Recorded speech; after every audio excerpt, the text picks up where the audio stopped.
खाती पीती भी नहीं है, सिर्फ दूध कर पीती है। बाद में मिले लेकिन मिले ना तो इस विश्वास से रखिए कि बच्चे मिलेंगे। जब माँ विश्वास रखती है तो सब कुछ होता है। विश्वास रखिए। विश्वास से रख रहे, लेकिन अब तो धीरे धीरे हिम्मत टूट रही है। 3 दिन हो गया, अभी तक कुछ सुराग नहीं तोड़ना है। बाबू देखो, जो फोन किया ना वही तुम्हारा हिम्मत तोड़ दिया। अबे तू कहाँ हो? नशा करने वाले लोग ये लोग। अबे सुनो, अबे सुनो, तुमको पैसा चाहिए कि उसका जान लेना है? सो बताओ। ना तो मेरे को पैसा चाहिए, ना मेरे को इसका जान लेना है। तू जो FIR किया उसको कैंसिल कर और पत्रकारों के तू सामने मान ले कि तेरा FIR कैंसिल हो गया, तू बच्चा दे दे। तू बच्चा, अरे बच्चा, तू बच्चा दे दे, तेरा काम खत्म। तू पत्रकारों के सामने बोल रहा है यही बात? अरे सुन रहा है, पत्रकार भी सुन रहा है, तुम्हारा खत्म। तुम्हारे पास बच्चा नहीं है, तुम सुना रहे हो कि मेरे पास बच्चा है, तुम FIR मत करो। अरे तू FIR कहाँ कर रहा है? ओ भाई सुनो, ए गाली नहीं, दूसरा बोले फ्रॉड, गाली नहीं। राजधानी रांची बच्चों के लिए कितना सुरक्षित है, यह सवाल लगातार गहराता जा रहा है। अंशिका का मामला हो या फिर और मांझी के एक बच्चे का मामला या फिर अब अदिति का मामला, राजधानी रांची में बच्चों के गायब होने का सिलसिला खत्म होने का नाम नहीं ले रहा है। अदिति गायब है, ये खबर आपको पता है। पुलिस ने भी सूचना देने वालों के लिए 50,000 रुपये इनाम की घोषणा की है। इन सब के बीच आज हम आपके सामने 3 थ्योरीज की बात करेंगे। वह 3 थ्योरी जिस पर पुलिस काम कर रही है और अदिति को ढूंढने का प्रयास कर रही है। अदिति के लापता होने के बाद राज्य में सियासत भी हावी है। बीजेपी प्रदेश अध्यक्ष आदित्य साहू से लेकर मेयर रोशनी खलको, उप मेयर और सिंधुवाती नेता भैरव सिंह तक लगातार अदिति के परिवार को राजनीतिक समर्थन भी मिल रहा है। सिटी एसपी खुद घटना पे मौजूद हैं और लगातार इन सभी मामलों की मॉनिटरिंग कर रहे हैं। और इस प्रकार से 18 महीने का एक अबोध बच्चे का न मिलना और काफ़ी गरीब परिवार है और गरीब परिवार के सदस्यों का रो रो के बुरा हाल है, चाहे उनकी दादी हो, चाहे उनकी माँ हो, चाहे परिवार के अन्य सदस्य हो। अब ये प्रशासन की जिम्मेवारी बनती है कि बच्चे को बरामद करके परिवार को देने का काम करे। भारतीय जनता पार्टी हमेशा ये बोलते आ रही है, बोल भी रही है कि इस राज्य में कानून का शासन चल नहीं रहा है, या अपराधियों का पैरेलल वहाँ पर सरकार चल रही है और अपराधी बेखौफ होकर के अपराध करने का काम कर रहे हैं। और जिस प्रकार से हम लोगों ने देखा कि अभी एक साइबर अपराधी हो चाहे कोई अपराधी हो, जिस प्रकार से स्पीकर ऑन करके लोग सुना रहे थे, हम लोगों ने बात किया तो उदारता के साथ जिस प्रकार से गाली गलौज करने का काम कर रहा है, धमकाने का काम कर रहा है, इतने पैसे मांगने का काम कर रहा है, तो इसे लगता है कि वैसे अपराधियों का मन में भय समाप्त हो चुका है। अब पुलिस प्रशासन से बिल्कुल भय नहीं। यदि पुलिस से लोगों को डर होता तो इस प्रकार का अपराधी मोबाइल से पीड़ित परिवार को धमकाने का काम नहीं करता। इसलिए मुझे लगता है कि इस राज्य की सरकार को आम लोगों के से कोई चिंता नहीं है, उनकी सिर्फ चिंता है जो आप सभी लोग जानते हैं, झारखंड को पीछे धकेलने का काम किया है। मैं भारतीय जनता पार्टी की तरफ से कहना चाहता हूँ कि अविलंब इस बच्चे की बरामदगी हो। अब बरामदगी नहीं हुई तो भारतीय जनता पार्टी के कार्यकर्ता सड़कों पर उतर करके आंदोलन करने का काम करेगा। 36 घंटे का अल्टीमेटम, निश्चित रूप से 36 घंटा का हम लोगों ने अल्टीमेटम दिया है।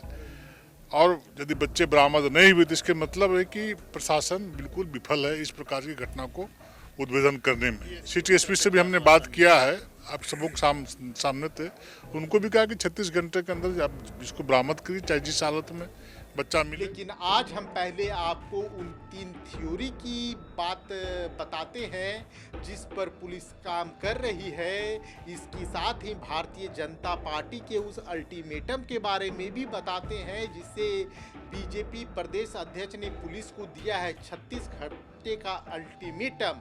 अगर 36 घंटे में पुलिस अदिति का पता नहीं लगा पाई तो भारतीय जनता पार्टी का हर कार्यकर्ता सड़क पर उतरकर सवाल पूछेगा और पुलिसिया व्यवस्था को चैलेंज करेगा। एनडीआरएफ की टीम्स को भी बुलाया गया है। एनडीआरएफ की टीम्स जो है स्वर्ण रेखा नदी वाला जो एरिया है उसको भी वहाँ सर्च किया जा रहा है।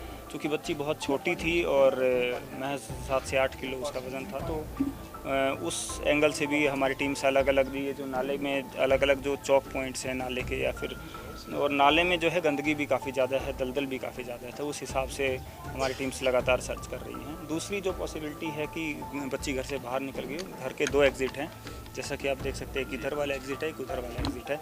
तो दोनों एग्ज़िट का जो सीसीटीवी कवरेज है वो चेक किया जा रहा है। कल रात को भी चेक किया गया, परसों भी चेक, रिकन्फर्म करने के लिए कल फिर से चेक किया गया। तो उसमें कोई भी संदिग्ध व्यक्ति, किसी भी संदिग्ध व्यक्ति की मूवमेंट जो है वो अभी तक नहीं मिली है। परिवार के साथ में बैठ के सारे सीसीटीवी चेक किए गए हैं। परिवार ने हर आदमी को पहचाना भी है कि ये आदमी ये आया है, ये आदमी ये आया है।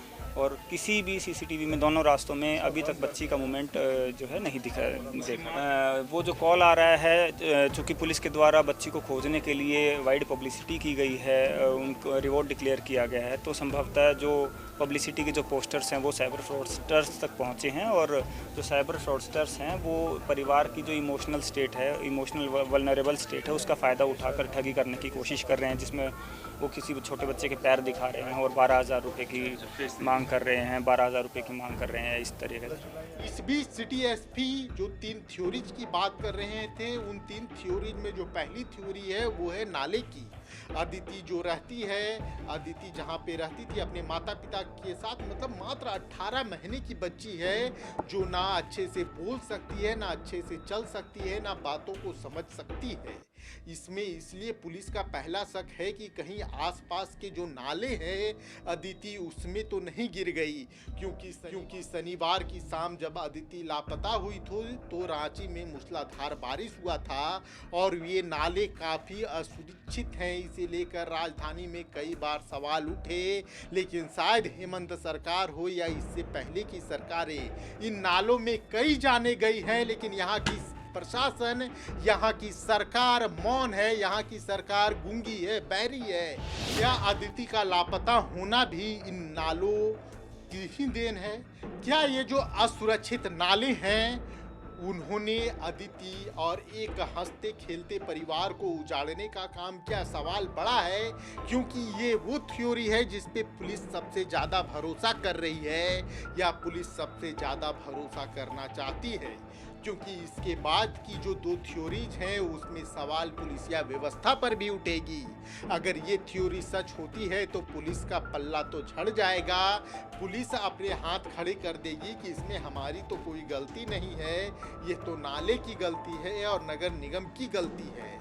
ठीक है, मान लेते हैं, लेकिन जब तक अदिति का पता नहीं चलता तब तक ऐसी किसी थ्योरी पर विश्वास कर पाना संभव नहीं है, क्योंकि परिवार के लोग बताते हैं अदिति कभी नाले के पास नहीं जाती थी।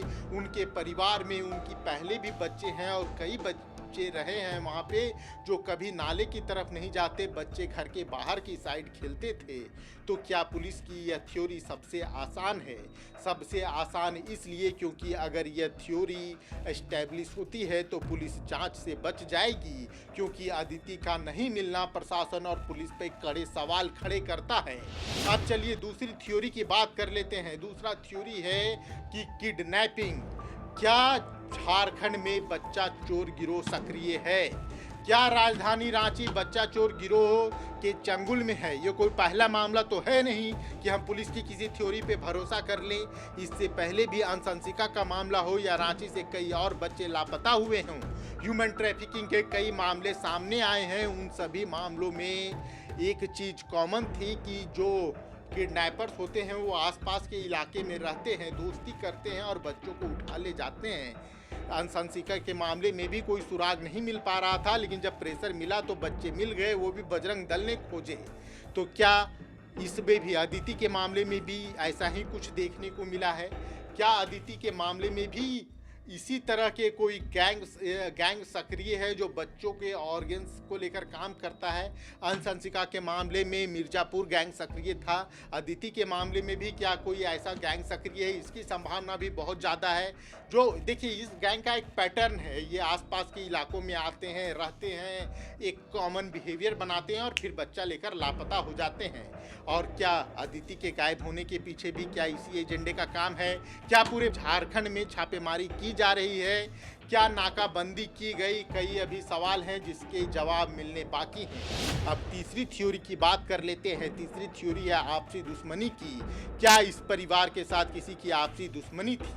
और एक फ़ोन कॉल की, उनके परिजनों को लगातार एक फ़ोन कॉल आ रहा है जो परिजनों के साथ गाली गलौज कर रहा है, जो बीजेपी प्रदेश अध्यक्ष के साथ गाली गलौज कर रहा है और लगातार धमकी दे रहा है। लेकिन इस जो ये फ़ोन कॉल है, इस वाली थ्योरी पे थोड़ा भरोसा कर पाना कम है, क्योंकि जो हमने भी वहाँ प्रत्यक्ष तौर पे देखा, ये कोई साइबर फ्रॉड टाइप का आदमी लग रहा है। जब अदिति के गायब होने की सूचना सार्वजनिक हुई तो इमोशनल कार्ड खेल के एक बच्चा उसके पास है, वो 10-12 हज़ार 14 हज़ार 16 हज़ार रुपये ठगना चाहता है। लेकिन बाकी जो अन्य मापते हैं, क्या इस परिवार के साथ किसी की दुश्मनी थी और इस दुश्मनी में बच्चे को गायब कर लिया गया है?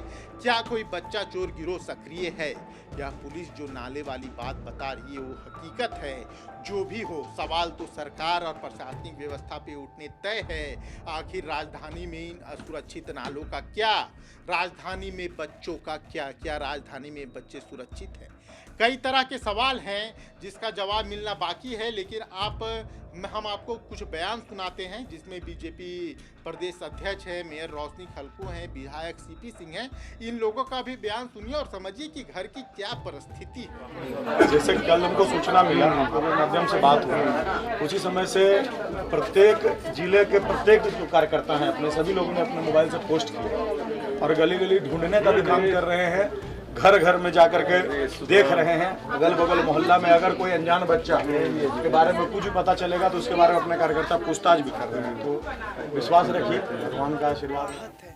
और लगातार आप जिस तरह से देख रहे हैं पूरे राजधानी में बच्चे लापता होते जा रहे हैं और पुलिस प्रशासन लगती है, कभी मिलते हैं कभी नहीं मिलते हैं, इस तरह की स्थिति होते जा रही है। राजधानी कब सुरक्षित होगी समझ में नहीं आता है। आज आप सभी भाइयों के माध्यम से मैं जनता से अपील करना चाहती हूँ कि सरकार के ऊपर, प्रशासन के ऊपर कम और अपने ऊपर ज़्यादा विश्वास करते हुए अपने खुद को ध्यान देना है, अपने बच्चों को ध्यान देना है। क्योंकि अब ऐसा लगने लग गया है कि दूसरे काम अपने परिवार की रक्षा स्वयं करनी होगी।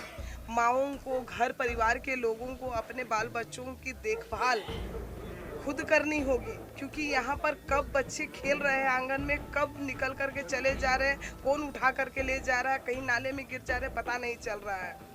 लगातार इसके लिए हम लोग पहल भी कर रहे हैं। आप देखे होंगे पिछले बार भी इस तरह का हुआ, बच्चे जगरातपुर से गायब हुए। उसके बाद हम लोगों ने जब आंदोलन किया, सीसीटीवी कैमरा खंगाले गए, तब जा कर के बच्चे मिले।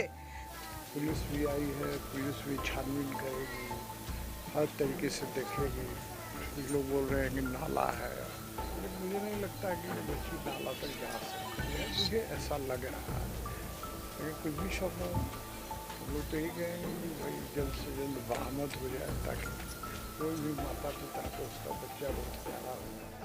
ये विफलता तो नहीं कहेंगे, लेकिन जो भी जिनकी भी ऐसी मानसिकता है कि बच्चा को चोरी करना और बच्चा को बेचने का कर रहे हैं, इस बार हम प्रशासन से यही मांग करेंगे कि उनको अगर पकड़ते हैं तो शूट एंड साइट करें। किसी का बच्चा उनकी जीवन की संपत्ति होती है और एक भी बच्चा अगर हमारे ये अंग बेचने वाले में पकड़ाते हैं तो उनको पकड़ के सीधे शूट एंड साइट करने का हम आग्रह करेंगे।